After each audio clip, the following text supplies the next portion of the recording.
కార్యక్రమాలు మహామృత్యుంజయ హోమ కార్యక్రమం సందర్భంగా ఇక్కడ దత్త హోమాన్ని నిర్వహించి ఆ యొక్క ఫలితాన్ని యావత్ సృష్టికి అందించే విధంగా సంకల్పించిన సత్సంకల్పంతో ఈ రోజు ఈ కార్యక్రమాన్ని మనం ఒక 5-10 నిమిషాలు పరిపూర్ణంగా పూర్తి చేసుకోబోతున్నాం. ఈశ్వర్ యొక్క సంకల్పం.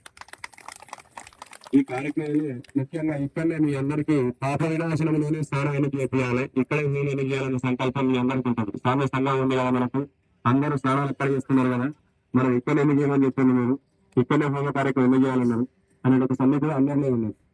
పాప వినాశన తీర్థం అనేది మనిషిలో ఉన్నటువంటి అంతన అదేవిధంగా శారీరకంగా చేసినటువంటి సకల పాపాలను నివృత్తి చేయడం అత్యంత సులభమైన మార్గం. దత్తాత్రేయ చెప్పినటువంటి స్థలం ఇది, అంత శక్తివంత స్థలం కాబట్టి ఇక్కడ మనిషిలో శారీరకంగా, ఎందుకంటే మనకు స్వామివారి పూర్వాసంలో స్వామివారి యొక్క చెల్లె రక్తాదేవి అనే ఒక శ్రీమంతం ఉంటుంది, ఆమె కుంచెలతో మనకు వస్తూ ఉంటుంది.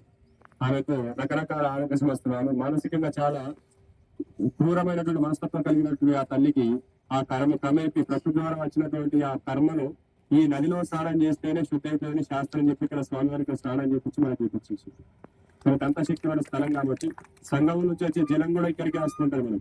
మన రెండవది ఏంటంటే సంఘం ఇంత ప్రశాంతంగా మనం నిర్వహణ చేసుకోవాలి, ఎందుకంటే ఎక్కువ ఒత్తిడి ఉంటుంది.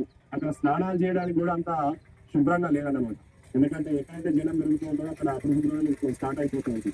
ఇక్కడ మీరు జపం చేసినా స్నానం చేసినా